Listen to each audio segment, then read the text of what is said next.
Hello everyone, आज हम fundamental of computer and PC software में ऑनलाइन फाइनेंशियल सर्विसेज पढ़ेंगे। फाइनेंशियल सर्विसेज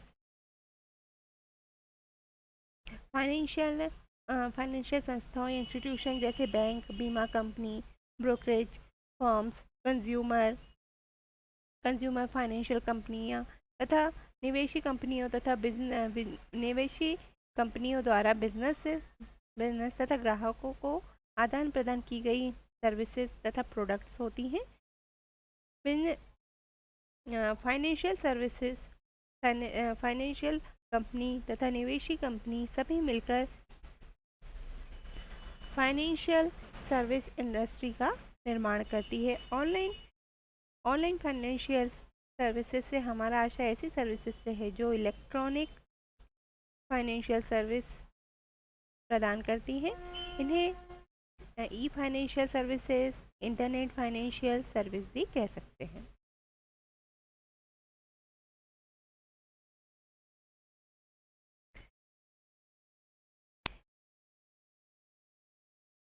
विभिन्न प्रकार की फाइनेंशियल सर्विस जिनकी अपेक्षा हम फाइनेंशियल इंस्टीट्यूशन से कर सकते हैं वे निम्नलिखित हैं। वैसे पहला है बैंकिंग।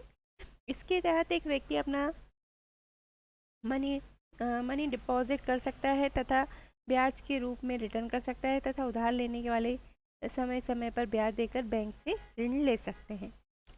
दूसरा इसके बाद है इंश्योरेंस या बीमा। इसका उपयोग करके आप विभिन्न बीमा योजनाएं जैसे जीवन बीमा, आग, जल, स्वास्थ्य तथा अन्य बीमा इत्यादि खरीदकर मन की शांति प्रदान कर सकते हैं, क्योंकि ये सुनिश्चित करता है कि बीमा कंपनी किसी दुर्घटना की स्थिति में संबंधित व्यक्ति का धन उसे वापस लौटाता है।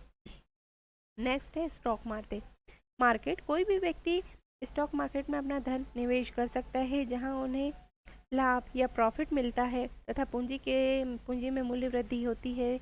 यदि कोई व्यक्ति सही निर्णय लेता है तो इक्विटी बाजार में प्राप्त रिटर्न बैंक से मौजूद डिपॉजिट की तुलना में बहुत ज़्यादा होती है।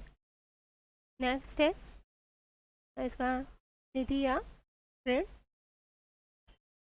उपकरण। इसके तहत आप अपने धन का निवेश सरकारी अनुबंधों में कर सकते हैं या गवर्नमेंट जो बॉन्ड्स होते हैं उसमें कर सकते हैं तथा प्राइवेट तथा पब्लिक फर्म्स में उपकरणों को उधार ले सकते हैं। नेक्स्ट है वेल्थ मैनेजमेंट या संपत्ति प्रबंधन। ऐसी बहुत सारी फर्म्स है जिसमें आप अपनी संपत्ति जमा कर सकते हैं तथा फिर से कंपनियां विभिन्न संपत्ति श्रेणियों जैसे अपने वस्तु, डेबिट्स, मनी मार्केट, करेंसी इत्यादि में धन का निवेश कर सकती है जिन्हें ये उनके क्लाइंट्स के रूप में सर्वोत्तम रिटर्न प्राप्त हो सके। नेक्स्ट है म्यूचुअल फंड। ये फंड संपत्ति वर्गों का पता लगाकर उनके अनुसार रिटर्न उत्पन्न करते हैं तथा जिसमें ऋण कोष उधार तथा मनी मार्केट की रिटर्न का पता लगा या equity mutual fund stock market की कार्यक्षमता के अनुसार रिटर्न देते हैं। नेक्स्ट है tax consultant and audit firms. Tax सलाहकार तथा ऑडिट फर्म्स ऐसी संस्थाएं लोगों को उनके टैक्स ऋण निर्धारित करने में सहायता करती है तथा अपने क्लाइंट्स को टैक्स बचाने तथा समय पर टैक्स भरने से संबंधित सलाह देती है। इसके बाद हम पढ़ेंगे स्टॉक ट्रेडिंग या शेयर ट्रेडिंग। लाभ अर्जित करने की आशा से कंपनी स्टॉक के आधार पर कंपनी के स्टॉक या डेरिवेटिव्स को खरीदना या बेचना है।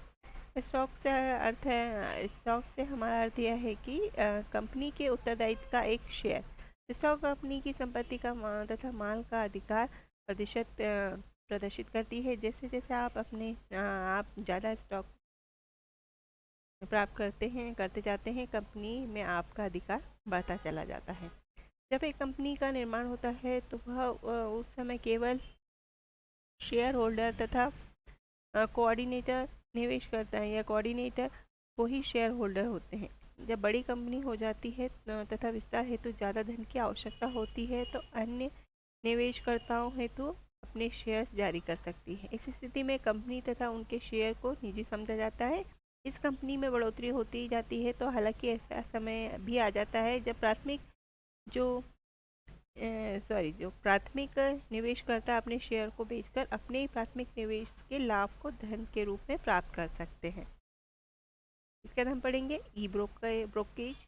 ई ब्रोकेज यूज़र को इलेक्ट्रॉनिक रूप से स्टॉक खरीदने तथा बेचने तथा वेबसाइट की सहायता से इंफॉर्मेशन प्राप्त करने की सुविधा देते हैं। ई ब्रोकेज पारंपरिक ब्रोकेज टेक्निक की तुलना में कम कीमत प्रदान करने की योग्यता रखता है, क्योंकि ब्रोकर तथा फाइनेंशियल फाइनेंशियल सलाहकार की आवश्यकता नहीं होती है। ब्रोकेज हाउस से का उपयोग करना बहुत आसान है, क्योंकि इसमें साइन अप करना आसान होता है। ई ब्रोकेज की अवधारणा यूज़र को अपने समय की अपने स्वयं की अपने फाइनेंशियल मैनेजर्स बनाने की योग्यता देती है। इंटरनेट एक्सेस तथा कम कीमत दो महत्वपूर्ण कारक हैं जो ई ब्रोकेज की वृद्धि में सहायता करते हैं। ये इंटरनेट में यूज़र्स को रो डाटा को एक्सेस करने की योग्यता दी जाती है। Thank you.